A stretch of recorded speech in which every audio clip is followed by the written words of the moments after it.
yang cukup menjadi sorotan pelaku pasar adalah Vanguard yang cukup pesimistis bahwa di tahun ini ataupun sebelum akhir 2024, The Fed tidak akan memangkas suku bunga acuan. Sebetulnya apa sih yang menjadi kekhawatiran Vanguard? Apakah memang cukup sulit untuk mencapai target di 2% yang saat ini sekitar 3%, Pak Emil? Ya, kalau kita lihat ya statement yang dikeluarkan oleh Vanguard sebagai salah satu pengelola aset terbesar memang nampak cukup hawkish ya, bagaimana mereka memperkirakan tidak ada pemotongan suku bunga di 2024. Sedangkan kalau kita lihat hari ini, konsensus di Amerika itu masih melihat setidaknya minimal 3 kali rate cut akan terjadi di tahun ini.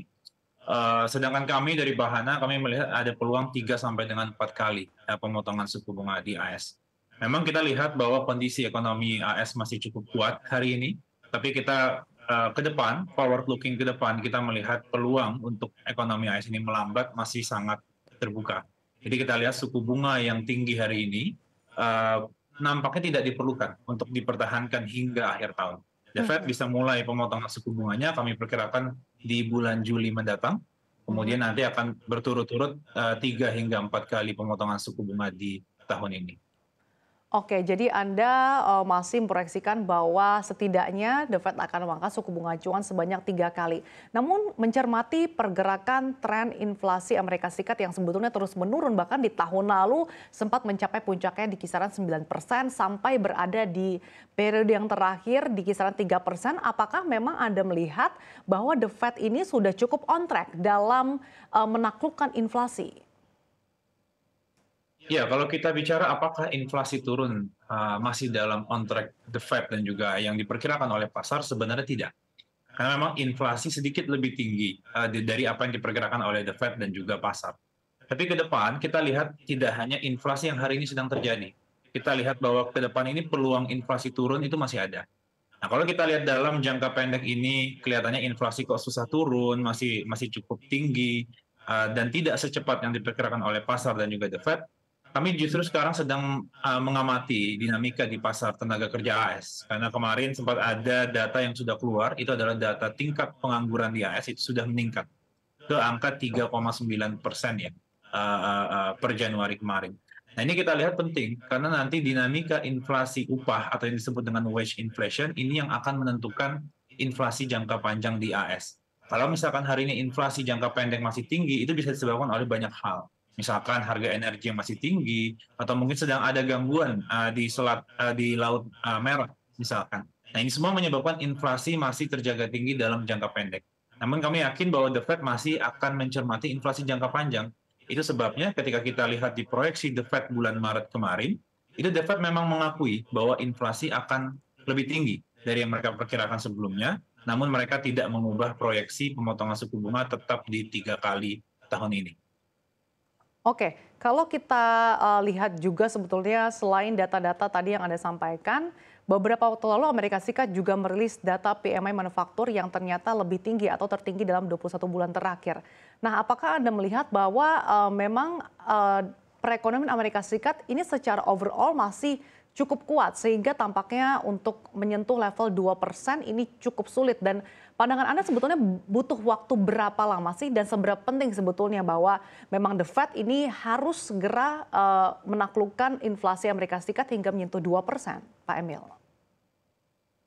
Ya, jika kita lihat inflasi, sebenarnya ini kan terkait dengan dinamika permintaan dan juga penawaran. Kalau kita lihat data PMI, mungkin ini hanya meng-capture sisi dari penawaran, bagaimana sektor manufacturing di AS itu masih bisa beroperasi penuh, masih bisa menaikkan harga, masih bisa melakukan hiring terhadap tenaga kerja.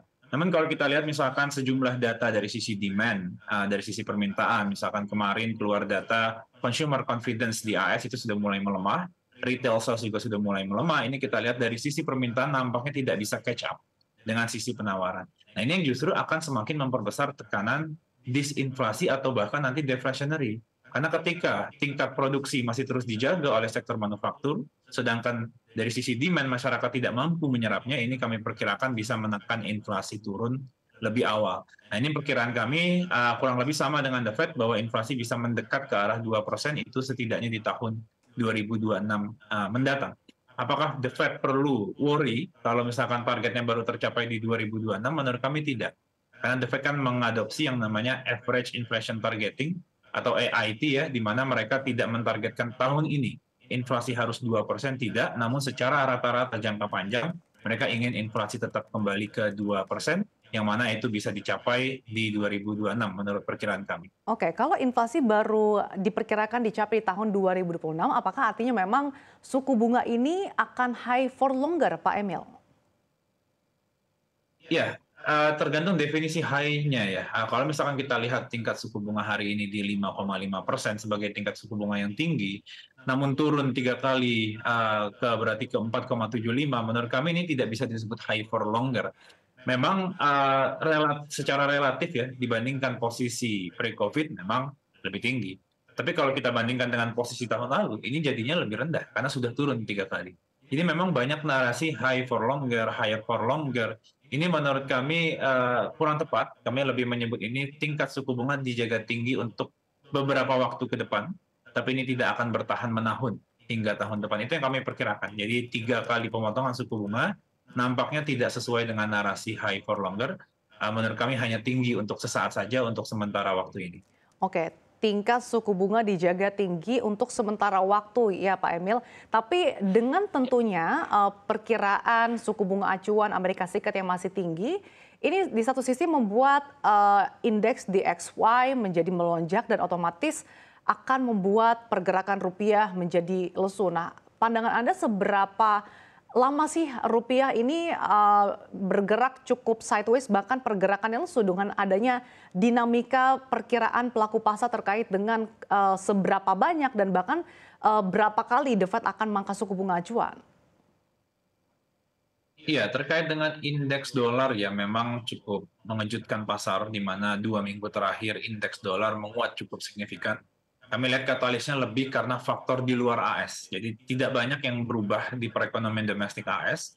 Namun di luar AS ada 2 faktor utama. Pertama adalah pelemahan yen dan juga pelemahan Swiss franc. Ini adalah kedua mata uang yang merupakan komponen indeks dolar DXY. Nah, ini kami lihat kedua central bank di Swiss dan juga di Jepang ini relatif lebih dovish dari apa yang pasar perkirakan, sehingga hari ini mata uangnya sedang melemah dan itu mengerek di XY menguat mencapai 2,96% sejak awal tahun kemarin. Nah, ini dampaknya memang terasa nyata di seluruh mata uang dunia termasuk rupiah.